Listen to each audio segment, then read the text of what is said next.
ये बिल्कुल हैरान कर देने वाला है। ऐसी घटना कैसे हो सकती है? वे जानते हैं कि बच्चे, महिलाएं और बेकसूर लोग मर रहे हैं। वे ये बात जानते हैं। जिन लोगों ने सिर्फ एक उंगली के इशारे से बम गिराए हैं, वे ये सब जानते हैं। क्या आप लोगों में दिल नाम की कोई चीज नहीं है? आप उन बमों को कैसे गिरा सकते हैं? हम इस तर्क को समझ ही नहीं सकते, है ना? क्योंकि हम सोचते हैं कि उनका भी आप और मेरे जैसा विवेक है, इसीलिए हम इसे समझ नहीं पाते। मुझे यकीन है कि आप सभी ने रफ़ाह पर गिराए गए बम देखे होंगे। शायद आप देख नहीं पाए, आप उन वीडियोस को देख भी नहीं सके। हर तरफ आग लगी है, एक नरसंहार हो रहा है। लोग अपने बच्चों के शवों को सीने से लगाए हुए हैं। ये एक भयानक राक्षसी दृश्य है।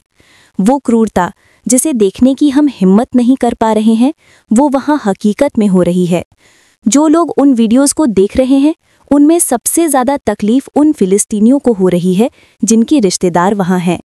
जब वे वीडियो देखते हैं तो उनके मन में सवाल उठता है, कहीं मेरे अपने लोग उन जलते हुए शरीरों में तो नहीं हैं? वे अपने प्रियजनों को पहचानने की कोशिश कर रहे हैं। वे दुआ कर रहे हैं, इंशाअल्लाह मेरा कोई करीबी यहाँ नहीं है। इन दृश्यों को देखकर उनमें इतनी घबराहट है। लेकिन दुखी मत होइए, डरो मत, निराश मत होइए, क्योंकि the Organisation of Islamic Cooperation ने कल रफ़ा पर हुए हमले की कड़ी निंदा की है। निराश मत होइए। क्यों निराश हो रहे हैं? देखिए, निंदा जारी हो चुकी है। अब सभी समस्याओं का समाधान हो जाएगा। जो हुआ है, हमें उससे यकीनन तकलीफ हुई है, लेकिन हमें उससे भी ज़्यादा तकलीफ मध्य पूर्व के तथाकथित नेताओं के धोखे और चुप्पी से हुई है। ये हमें बहुत दर्द देता है कि दुनिया का एक बड़ा हिस्सा आवाज़ नहीं उठा रहा है। इंटरनेशनल कोर्ट ऑफ जस्टिस कहता है, हमले बंद करो। कोर्ट के फैसले बिल्कुल साफ है, लेकिन यहाँ एक बिगड़ा हुआ बच्चा है जो एक जंगली जानवर की तरह बार बार हमला कर रहा है।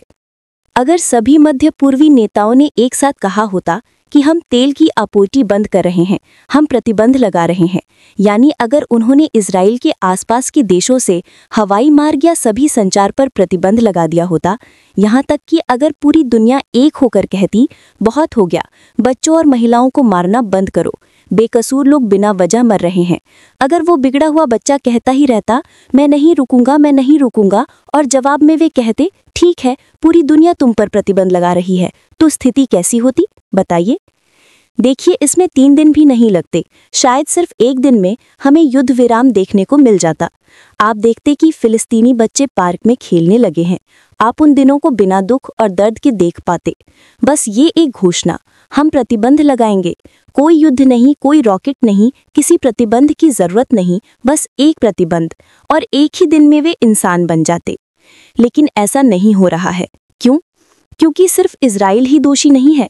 बिके हुई नेता हैं, दूसरी योजनाएं हैं, दूसरे स्वार्थ हैं। यही वजह है कि कोई एकता नहीं है। आपको लगभग सब कुछ पता है जो हुआ है। इजराइल फिलिस्तीनियों को उत्तर से दक्षिण की ओर ले जाना चाहता था, और उन्होंने बिल्कुल ऐसा ही किया। वे 7 से 8 बार जगह बदले और आखिर में एक कैंप में शरण ली, रफ़ा में, जहां इजराइल ने उन्हें रहने के लिए कहा था। जब लोग गहरी नींद में थे, उनके तंबू धू धू करके जलने लगे। सुना गया है कि वहां 8 रॉकेटों ने हमला किया, और वो दृश्य बिल्कुल भयानक है। मैं बहुत ज़्यादा विस्तार में नहीं जाना चाहता, क्योंकि इससे शायद आपको तकलीफ होगी। हमारे 45 फिलिस्तीनी भाई बहन शहीद हो गए हैं, और घायलों और मृतकों की संख्या समय के साथ बढ़ रही है। कितना अजीब है ना? उन्होंने कहा, दक्षिण जाओ, वो सबसे सुरक्षित जोन है। ठीक है, वे सुरक्षित जोन में गए, और वहीं बेकसूर लोगों पर बमबारी शुरू हो गई। बिल्कुल वैसे ही जैसे हिटलर ने लोगों को एक खास जगह पर इकट्ठा किया और फिर वहां नरसंहार किया। घटनाएं बहुत मिलती जुलती हैं। ये गैस चेम्बर्स में लोगों को इकट्ठा करने जैसा है। आप लोगों को एक खास इलाके में इकट्ठा कर रहे हैं। आप कह रहे हैं कि ये एक सुरक्षित जोन है, और अंतर्राष्ट्रीय समुदाय भी कह रहे हैं कि ये एक सुरक्षित जोन है। फिर जिस जगह को सुरक्षित जोन कहा गया, वहीं बेकसूर लोग जमा हुए और आपने उन्हें मारना शुरू कर दिया। क्या हुआ? क्या रॉकेट गलती से लगे? 8 रॉकेट, क्या सब गलती से लॉन्च हुए थे? इजराइल जैसा इतना उन्नत तकनीक वाला देश, एक ऐसा देश जो अत्यधिक सटीकता के साथ बम गिरा सकता है, क्या उन्होंने ये सब गलती से किया? शुरू में वे ये बहाने देते थे कि इजराइल अपनी रक्षा कर रहा है, लेकिन अब ये हत्याएं इतनी बढ़ गई हैं कि ये एक नरसंहार बन चुका है। अब इस बात की कोई गुंजाइश नहीं है कि इसे किसी और तरह से समझाया जा सके। एक बार आंकड़ों को देखिए, 15,239 बच्चे मारे गए हैं, 10,393 महिलाएं मारी गई हैं और कुल मिलाकर 35,984 लोग शहीद हो गए हैं। 80,643 लोग घायल हैं। साथ ही अनगिनत अकल्पनीय मानसिक पीड़ा है। जो लोग नहीं मरे वे अंदर से खत्म हो गए हैं। मैं अकल्पनीय मानसिक पीड़ा की बात कर रहा था। क्यों? क्योंकि आपके जानने वाले सभी लोग मर चुके हैं। क्या आप इस दर्द के साथ जी सकते हैं? क्या आप कभी खुश हो सकते हैं? मैं एक बच्चे का वीडियो देख रहा था। चलिए इसे एक साथ देखते हैं। कैसे हो? अल्हम्दुलिल्लाह। तुम्हारा नाम क्या है? फैसल अहमद अल खालिद। तुम्हारी उम्र कितनी है? 5। मेरी माँ गर्भवती थी। उन्होंने मेरी माँ के पेट में गोली मारी। माँ 7 महीने गर्भवती थी। तुम्हारे पिताजी तब कहाँ थे? वे सो रहे थे। उनके जागने के बाद क्या हुआ? वे मर गए। वे और मेरी माँ एक ही हफ्ते में मर गए। उसी दिन? हाँ। क्या सब कुछ तुम्हारे सामने हुआ था? तुमने देखा? मेरे सामने, बिल्कुल। तुमने क्या देखा? तुम्हारे सामने क्या हुआ था? जब हम हॉलवे में इकट्ठा हुए, वे मेरे माता पिता को लाए और मेरी आंखों के सामने उन्हें मार डाला। इंशाअल्लाह उनका पूरा परिवार यकीनन जन्नत गया होगा। बस उस बच्चे की हालत देखिए। ये बिल्कुल भी हल्के में लेने वाली बात नहीं है। जब वो बच्चा बात कर रहा था, उसके चेहरे पर कोई भाव नहीं था। उसकी भावनाएं पूरी तरह से मर चुकी हैं। बताइए, क्या ये बच्चा जिंदा है? क्या वो बच रहा है? क्या वो ठीक है? मजलूम की पुकार इतनी जोर से उठेगी। जिन मुसलमानों के पास इसे रोकने की शक्ति थी, लेकिन उन्होंने नहीं रोका, क्या वे सोचते हैं कि अगर हम नमाज पढ़ें, रोज़ा रखें और बस इसी से हम जन्नत में चले जाएंगे? हमारा धर्म ऐसा नहीं कहता। क्या आपने कभी अल्लाह के रसूल सल्लल्लाहु अलैहि वसल्लम के जीवन का अध्ययन किया है? देखिए कि वे अपने जीवन में कितने दयालु थे। वे एक बच्चे के घर जाते थे उसे सांत्वना देने के लिए, क्योंकि उसकी पालतू चिड़िया मर गई थी। हमारा धर्म सिर्फ नमाज पढ़ने और रोज़ा रखने के बारे में नहीं है। हाँ, कुछ फ़र्ज और रुकन ज़रूर है, लेकिन आप ये नहीं कह सकते कि मैंने नमाज और रोज़ा किया, ठीक है, अब मैं जो चाहूँ वो कर सकता हूँ और लोगों पर अत्याचार कर सकता हूँ। आप ऐसा नहीं कर सकते। मध्य पूर्व में इतने लोग हैं, इतने नेता हैं, इतने प्रभावशाली व्यक्तित्व हैं। यहाँ तक कि गार्डियोला ने एक इजरायली के साथ हाथ मिलाने से इनकार कर दिया। उन्होंने अपनी प्रतिक्रिया भी दिखाई और बयान भी दिया। तो क्या ये लोग ऐसा सोच रहे हैं कि हम अपनी शक्ति खो देंगे? खुद को खतरे में डालने का कोई मतलब नहीं है। भाई, तुम पहले ही मर चुके हो। अगर इजराइल तुम्हें मार भी दे या हत्या कर दे तो क्या फर्क पड़ता है? क्या वाकई कोई फर्क पड़ेगा? तुम पहले ही मर चुके हो। उदाहरण के लिए, सड़कों पर घूमने वाले जानवर, आपको बिल्लियां, कुत्ते दिखेंगे, वे जानवर तुमसे ज्यादा कीमती हैं। तुम मर चुके हो, जानवर से भी ज्यादा तुच्छ हो। अगर नीचता का कोई नया स्तर खोजा जाए तो तुम पहले से ही उस स्तर पर हो। इससे क्या फर्क पड़ता है कि तुम जीतो या नहीं? कई सालों बाद अगर तुम्हारे पोते पोतियां पूछें कि उस समय आपका क्या योगदान था दादाजी, फिलिस्तीन में एक नरसंहार हो रहा था, अस्पताल पर बम गिराए गए, हजारों बच्चे मर गए, उस समय आपने क्या किया था? क्या आप इसे रोकने में सक्रिय भूमिका निभा रहे थे? तुम क्या कहोगे? या तुम कहोगे कि मैं उस नरसंहार को रोक सकता था या विरोध में कुछ लिख सकता था, मैं एक कदम उठा सकता था, लेकिन मैंने नहीं उठाया। मैं डर गया था, एक कायर की तरह डर गया था। मुझे डर था कि मैं अपना पद खो दूंगा या मेरे स्वार्थ को नुकसान होगा। या फिर चलिए उन लोगों के दूसरे समूह को देखते हैं जो इस स्थिति में भी चुप है। हाँ, उनके हाथों में शायद शक्ति नहीं है, लेकिन उन्हें कम से कम ये तो बताना चाहिए कि वे किसके समर्थक हैं। उनमें से जो मशहूर हस्तियां हैं, उनमें से भी कईयों ने अपना मुंह बंद रखा है। मतलब आपके पास एक दर्शक वर्ग और फॉलोअर्स हैं। हम मानते हैं कि इस मुद्दे का समाधान इसी रास्ते से संभव है। एक गंभीर जनता का दबाव बनाकर इसे रोकना होगा। ध्यान दीजिए कि अक्टूबर 7 की तुलना में अब जनमत कितना ज्यादा मजबूत है। जब एक मजबूत जनमत बना तो अमेरिका के सभी उच्च अधिकारी नेता पीछे हटने लगे। अब वे ऐसे बयान दे रहे हैं कि हम इजराइल को चेतावनी दे रहे हैं, अगर तुम इसे जारी रखते हो तो हम तुम्हें और हथियार नहीं देंगे। वे ये बयान अब क्यों दे रहे हैं? ताकि वे चुनाव न हार जाएं। ये नेता सिर्फ अपने स्वार्थ को समझते हैं, पैसा और वोट। अमेरिकी कह रहे हैं, हम आपको वोट नहीं देंगे क्योंकि आप हमारे टैक्स के पैसे से इजराइल का समर्थन कर रहे हैं। आप फिलिस्तीनियों को मार रहे हैं। आप हमारे हाथों को खून से रंग रहे हैं। आप हमारे दिए गए टैक्स के पैसे से बच्चों और लोगों पर बम गिरा रहे हैं। जब उन्होंने ये कहना शुरू किया तो क्या आपने देखा कि नेता कैसे पीछे हटने लगे हैं? तो कम से कम हम जो कर सकते हैं वो है जनमत बनाना, एक गंभीर दबाव बनाना। लेकिन ये कितना दुखद और दर्दनाक है कि कुछ लोग जिनके पास विशाल फैन फॉलोइंग है, जो इतने संवेदनशील हैं कि जब एक कुत्ता या बिल्ली मरती है तो भी ट्वीट करते हैं और अपनी चिंता दिखाते हैं, लेकिन जब फिलिस्तीन में हजारों बच्चे मर रहे हैं तो वे कुछ नहीं कहते। मेरा मतलब, क्या मरने के बाद किसी से इसके बारे में सवाल नहीं किया जाएगा? क्या हम सिर्फ अपनी नमाज और रोजे के लिए जवाबदेह होकर बच जाएंगे? सिर्फ नेतन्याहू को ही हश्र के दिन सजा नहीं मिलेगी, उस पलड़े में सिर्फ अत्याचारी नहीं होंगे। जिन लोगों ने इस नरसंहार का समर्थन किया है उन सभी का न्याय होगा। सब कुछ सिर्फ इबादत से नहीं है। अगर आप ऐसा सोचते हैं तो आपने इस मुद्दे और धर्म को पूरी तरह से गलत समझा है। एक ऐसा भी समूह है जो कहता है कि इन सभी मुद्दों में मेरा कुछ लेना देना नहीं है। मैंने कुछ सर्वे देखे हैं जहां सवाल था, इजराइल में जो कुछ हो रहा है उसके बारे में आप क्या सोचते हैं? फिलिस्तीन में जो कुछ हो रहा है उसके बारे में आपकी क्या राय है? कुछ लोगों ने जवाब दिया, मुझे इस मुद्दे से कोई लेना देना नहीं है, मुझे परवाह नहीं है।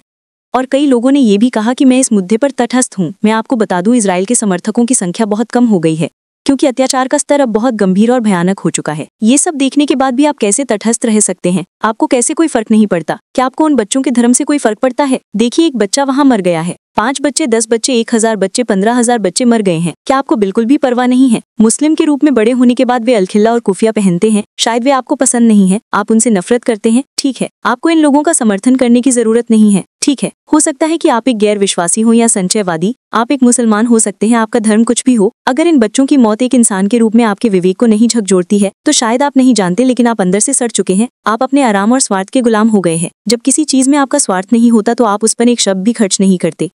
मैं ये भी जानता हूँ कि जब इस अक्टूबर की घटनाएं शुरू हुई थी तो उन्हें इस तरह से पेश किया गया था कि हर चीज की जड़ में हमास है, वे ही शैतान है, इजराइल को अपनी रक्षा करने का अधिकार है और बहुत कुछ। उन्होंने इसे इस तरह से पेश किया था कि शुरू में कई लोग असली बात को समझ नहीं पाए थे। वे शायद सोच रहे हैं कि चूंकि मैंने शुरू में कुछ नहीं कहा, मैं अभी भी इस बारे में चुप रहूंगा। लेकिन अब सच्चाई बिल्कुल साफ है, इसलिए हमें अपने सभी संदेहों को पीछे छोड़कर इस मुद्दे पर एकजुट हो जाना चाहिए और एक जोरदार जनमत बनाना चाहिए। अगर आप अपने पोता पोतियों से कहना चाहते हैं कि मैंने सही पक्ष चुना था, तो ठीक इसी क्षण जब नरसंहार हो रहा है अपना पक्ष चुनिए मेरे प्यारे भाइयों और बहनों। यहाँ मैं अपने सभी भाइयों और बहनों से मानवीय अपील कर रहा हूँ जो अमेरिकी नागरिक हैं। क्या आप समझते हैं कि आपके समर्थन के बिना इजराइल उन बच्चों और बेकसूर फिलिस्तीनियों को नहीं मार सकता? मेरा मतलब, आप जो भी खरीदते हैं उस पर टैक्स लगता है। जो लोग अमेरिका की लात सत्ता पर हैं, टैक्स का पैसा पाकर वे कहते हैं कि हम इजराइल का समर्थन करते हैं। आप चाहें तो राशि देख सकते हैं, ये छोटी मदद नहीं है, वे वहाँ अरबों डॉलर दे रहे हैं। अगर अमेरिका विरोध करना शुरू कर दे तो ये नरसंहार रुक जाएगा। हाँ, आपकी नीयत शायद अच्छी हो, आप शायद ये नहीं चाहते थे कि ये सब हो, लेकिन दिन के अंत में ये सब आपके टैक्स के पैसे के बिना संभव नहीं होता। मैं ये बातें क्यों कह रहा हूँ? आप शायद मन ही मन खुद को दोषी महसूस कर रहे हैं। हाँ, आप शायद सोच रहे हैं कि मेरी नीयत अच्छी है, मेरा कोई बुरा इरादा नहीं है, तो मैं क्या कर सकता हूँ? एक जनमत बनाइए, कहिए कि हम इस नरसंहार का समर्थन नहीं करते। लिखिए, साझा कीजिए, अपने आसपास के लोगों को बताइए, चुनाव के समय सही व्यक्ति को वोट दीजिए। ये काम आप कर सकते हैं। शेख उमर सुलेमान एक फिलिस्तीनी है जो अमेरिका में रहते हैं और उनका टैक्स का पैसा भी यहाँ खर्च हुआ है। हमने उनसे पूछा, ये जानकर आपको कैसा लगता है कि ये नरसंहार आपके टैक्स के पैसे से हो रहा है? उन्होंने कहा, मुझे खुद पर गुस्सा आता है। हाँ, उनका निश्चित रूप से कोई बुरा इरादा नहीं है, लेकिन दिन के अंत में वो पैसा इसी तरह से खर्च हो रहा है। एक बार आंकड़ों को देखिए, 15,239 बच्चे मर गए हैं। ये केवल हाल की घटनाओं में हुई मौतों की संख्या है। आप जानते हैं, इस अक्टूबर के बाद मैं उन हत्याओं की तो बात ही नहीं कर रहा हूँ जो सालों से चली आ रही हैं। कुल मिलाकर 35,000 लोग, एक स्टेडियम भर के लोग सिर्फ पिछले 8 महीनों में जमीन के नीचे चले गए हैं, केवल इन अत्याचारियों की वजह से। आप जानते हैं, 7 अक्टूबर को कुछ हुआ। इजराइल ने बहुत हंगामा शुरू कर दिया और पूरी दुनिया के जनमत को अपने पक्ष में कर लिया। उन्होंने कुछ मनगढ़ंत बातें कही। उन्होंने हमारे बच्चों के सिर काट दिए, महिलाओं के साथ बलात्कार किया, उनके स्तनों को काट दिया। लोगों ने उन पर विश्वास किया, लेकिन कोई सबूत नहीं मिला। तब जिन्होंने कहा था कि उन्होंने ये सब देखा था, बाद में उन्होंने स्वीकार किया, हमने वास्तव में ये नहीं देखा कि बच्चों के टुकड़े किए जा रहे हैं। अगर आपने रफा की वीडियो नहीं देखे हैं तो मत देखिए, मैंने थोड़ा सा देखा था। जिनकी हिम्मत थोड़ी कमजोर है उन्हें मेरी बातें सुनने की जरूरत नहीं है। 15 सेकंड आगे कर दें। एक आदमी एक जले हुए बच्चे को सीने से लगाए हुए था। आप उस बच्चे की हड्डियां भी देख सकते थे, यहाँ तक कि बच्चे का सिर भी नहीं था। वो आदमी दाएं बाएं दौड़ रहा था। वो क्या कर रहा था शायद खुद नहीं जानता था। मैंने एक कोयला बना हुआ शरीर देखा, हाथ उड़ गए थे। बहुत लोगों ने अपनी आंखें खोदी, बहुत लोग मर रहे हैं। अब इसकी विपरीत स्थिति की कल्पना कीजिए। फिलिस्तीन इजराइल पर हमला कर रहा है और 35,000 बेकसूर लोगों को मार डाला है। फिलिस्तीनी पक्ष ने 10,000 महिलाओं को मार डाला है और 15,000 इजरायली बच्चे मारे गए हैं। 15,000 इजरायली बच्चे। एक ऐसी स्थिति की कल्पना कीजिए। 7 अक्टूबर को उन्होंने कुछ अलग थलग घटनाओं का उपयोग करके पूरी दुनिया के जनमत को अपने पक्ष में कर लिया। अब इसकी विपरीत कल्पना कीजिए। क्या आपने सुना क्या हुआ? एक इजरायली बच्चे का सिर काट दिया गया है। उन्होंने पूरी जगह जला दी। फिलिस्तीन ने इजरायली अस्पतालों पर बम गिराए। उन्होंने इजरायलियों को दक्षिण के लिए कहा और 20 लाख लोगों को घर छोड़ने पर मजबूर कर दिया। जब सब दक्षिण गए तो उनके तंबुओं पर रॉकेट हमला शुरू कर दिया। अगर ऐसा कुछ हुआ होता तो क्या दुनिया का जनमत ऐसा ही रहता? वे अब फिलिस्तीन का कुछ हद तक समर्थन कर रहे हैं। इस काल्पनिक परिदृश्य में क्या वे इजराइल का इतना ही समर्थन करते या वे कहते कि अपने सभी परमाणु बमों से फिलिस्तीनियों पर हमला करो, बिल्कुल भी दया मत दिखाओ? इस तरह से वे बमबारी करते और लोग बिना एक भी आंसू बहाए इन तस्वीरों को शांति से देखते। कितना आश्चर्यजनक है। हमारे पैगंबर की एक हदीस है, तुम में से जो भी कोई बुराई देखे उसे अपने हाथ से बदल दे। अगर वे ऐसा करने में समर्थ नहीं है तो अपनी जुबान से विरोध करे, और अगर वह भी करने में समर्थ नहीं है तो अपने दिल से विरोध करे, और यह ईमान का सबसे कमजोर प्रदर्शन है। सही मुस्लिम। आइए स्टैंड ले, हम इसके पक्ष में हैं, ये साफ कर दे, सामर्थ्य में जितना संभव हो सके करते रहें। अगर आप पूछें इजराइल का पतन कैसे होगा, क्या इन अपराधियों को सजा मिलेगी, मैं कहूंगा कि अत्याचारियों का न्याय जरूर होगा। क्या यह इसी दुनिया में होगा? मुझे ऐसा ही लगता है। लेकिन चूंकि इन लोगों की उम्र अभी 40-50 साल है और 40-50 साल बाद वे निश्चित रूप से कब्र में होंगे। वे अत्याचारी और जिन्होंने उस अत्याचार का समर्थन किया था और जो इसे रोक सकते थे लेकिन उन्होंने नहीं रोका। चिंता मत कीजिए, 100% यकीन रखिए कि 50 साल बाद अल्लाह का न्याय इन लोगों का न्याय करेगा ही। उन्हें इस तरह से न्याय मिलेगा, उन्हें ऐसी सजा मिलेगी कि अपनी जीवन काल में जो पाशविक काम उन्होंने किए हैं, जो सजाएं उन्हें मिलेंगी, उनकी तुलना में वे कुछ भी नहीं है। इसलिए चिंता मत कीजिए, 100% यकीन रखिए कि अगले 40-50 सालों में, शायद 20 सालों में ये लोग अल्लाह के न्याय का स्वाद चखेंगे। मजलूमों के अधिकार जरूर पूरे होंगे इंशाअल्लाह। 35,000 लोग शहीद हुए हैं। हाँ, उन बच्चों की मौत से हमें तकलीफ हो रही है, लेकिन अब वो बच्चा कह रहा है कि दुनिया में मैं भूखा था, प्यासा था, लेकिन अब जन्नत में ये जीवन कितना सुंदर है। और अल्लाह, परलोक और कुरान में हमारा विश्वास हमें यही बताता है। इस समय वे 15,239 बच्चे बहुत खुश हैं। हाँ, वे बहुत खुश हैं। 10,000 महिलाएं, 35,000 शहीद, उनके दुख के दिन खत्म हो गए हैं, लेकिन जो उनके पीछे रह गए हैं वे तकलीफ में हैं। इसलिए हमारा कर्तव्य है कि हम उन्हें ठीक करें, मेरे प्यारे भाइयों और बहनों।